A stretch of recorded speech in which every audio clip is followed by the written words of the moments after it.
I'm Patricia Izichi, and this is Proactive Empowered Careers, a space for thinking about careers differently, not as something separate from who you are, but as an expression of you and the life you want to live.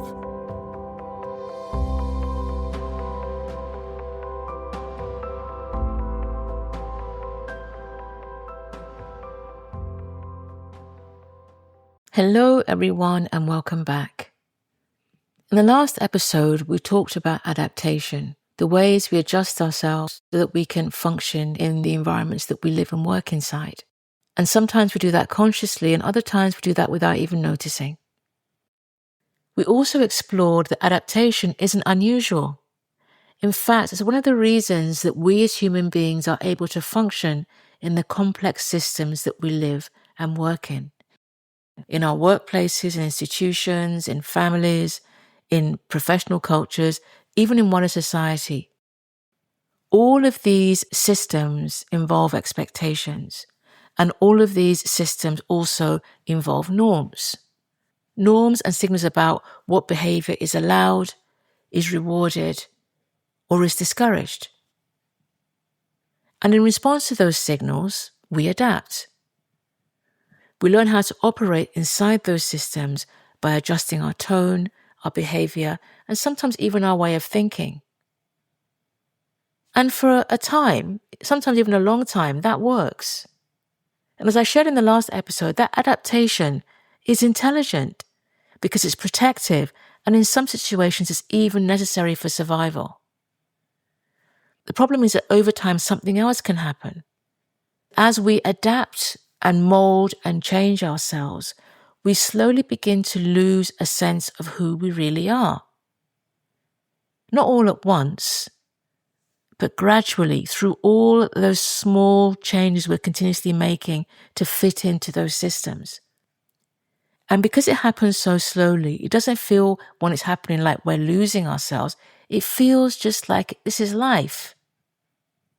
We begin to feel distant from ourselves. You're still functioning, you're still doing your job, you're still managing life, but something feels slightly muted. You might notice that your energy feels flatter than it used to, or your curiosity has dimmed and it's less than it used to be, or that work that once felt really stimulating and exciting now feels like it takes a lot of effort.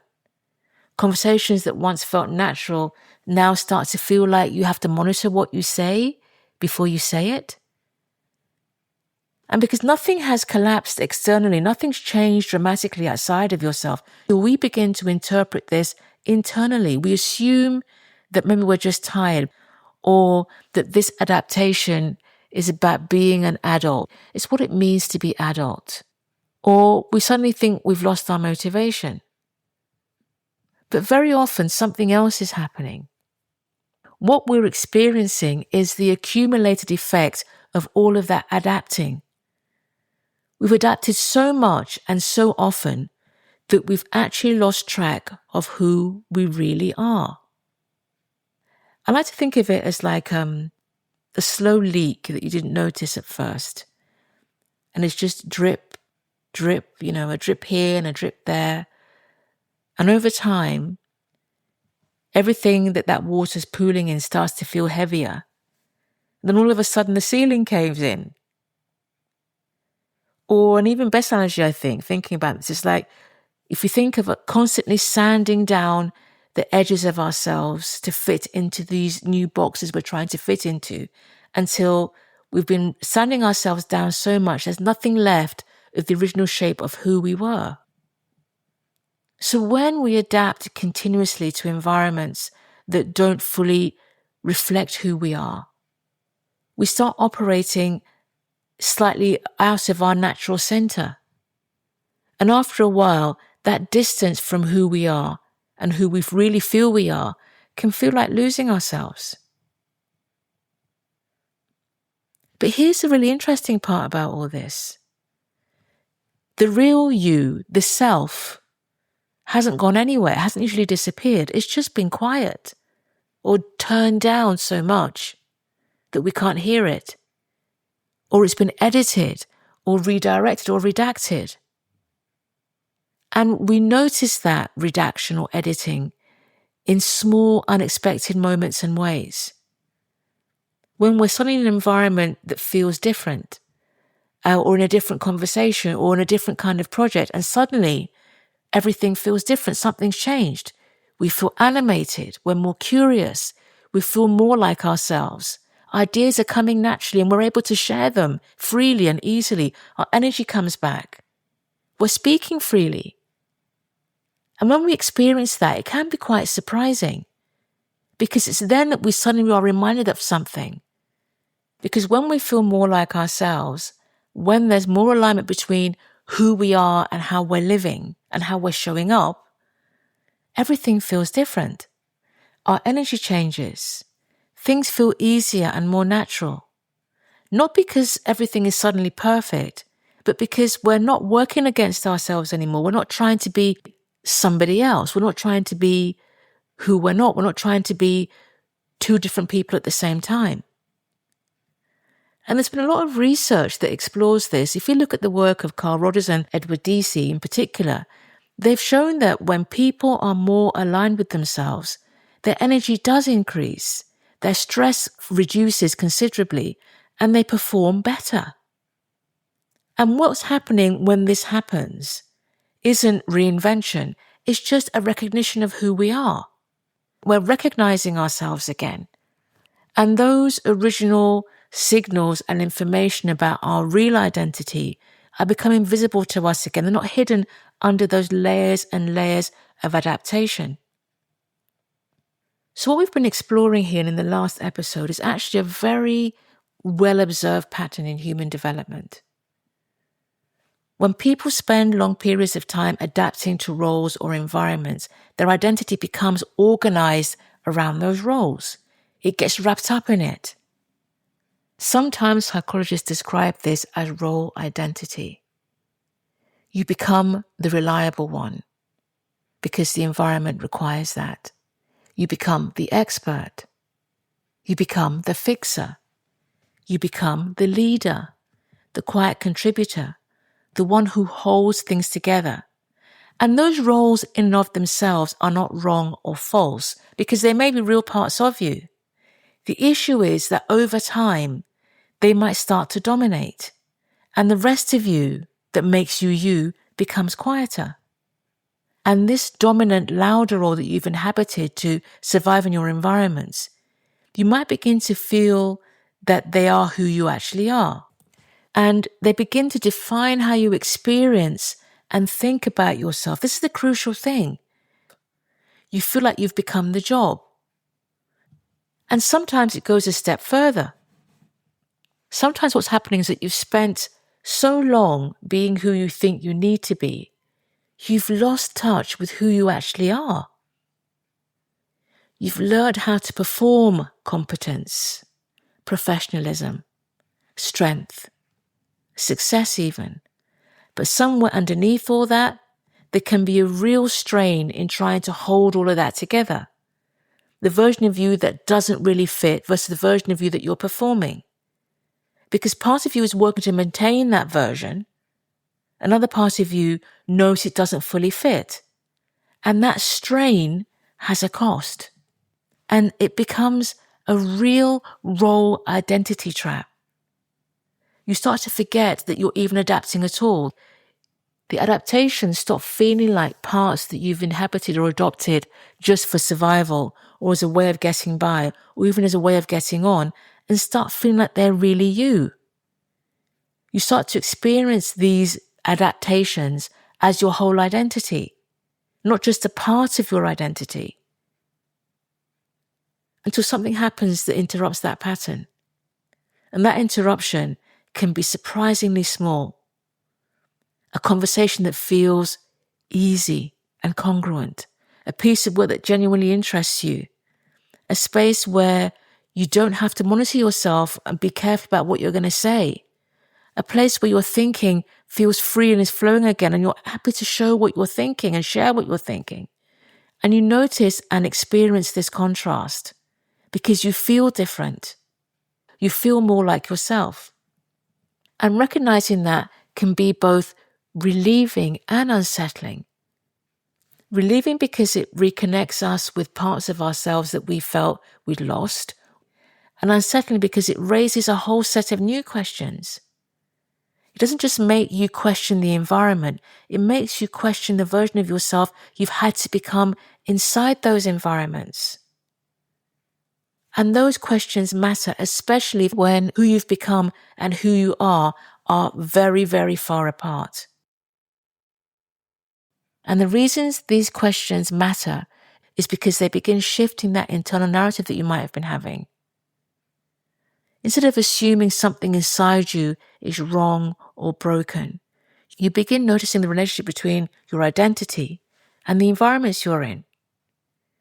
You begin seeing that different environments bring out different versions of you and how differently you experience yourself depending on where you are. You might notice that in some spaces you have more energy and expression and even more curiosity, and in other spaces you feel more contained and less like yourself and like you're holding back. And in that noticing is where things really begin to open up again. Because in recognizing yourself again, you begin to change how you interpret what you're feeling and experiencing. What previously felt like everything being wrong now just looks and feels like misalignment because you realize that's what's happening. What felt like a loss of confidence begins to look more like I'm in the wrong environment. And the things that you were blaming yourself for, they don't feel quite the same anymore because you're seeing the bigger picture, and that reframing matters. Because when we realize that we haven't lost ourselves, something else comes back. Curiosity about the environments that allow us to feel more like ourselves, about the work that gives you energy rather than draining you, about the conditions and places that support your thinking and your being. So that curiosity is so powerful. For all those reasons, and because of this, it opens the door to possibility. And I've experienced this in my own life as well. There was a period where I was completely burnt out, and a lot of that came from trying to be a version of a successful leader that I'd been shown was the version I had to be, and told was the version I had to be, and I felt I had to become. And if I'm really honest, there was also the pressure of being a Black woman in some of those spaces, feeling like I had to be twice as good to even warrant my place there. And this meant that I adapted even more. And over time, I drifted so far away from myself, gosh, so very far away from myself, if I'm honest, that I lost complete sight of who I was. And then that shift, that finding, stepping back into myself again, it didn't come from doing more. It came from actually creating space to see what was happening, from changing my life structure, from really understanding what my internal system wanted and could sustain, and also the ecosystems in which I could thrive and flourish in. And most of all, it came from me recognizing myself again, realizing that who I was and how I was wasn't something that needed to be fixed. Who I was and how I was, that was everything. That was actually where all my strength came from. And everything began to change from there. The recognition of who I was, recognizing myself again. So once we do that, once we recognize ourselves again, we begin to ask a new question. And it might be quiet at first, but it's a pivotal one. What else might be possible for me? And that's what I'd like to explore when we come together again next time.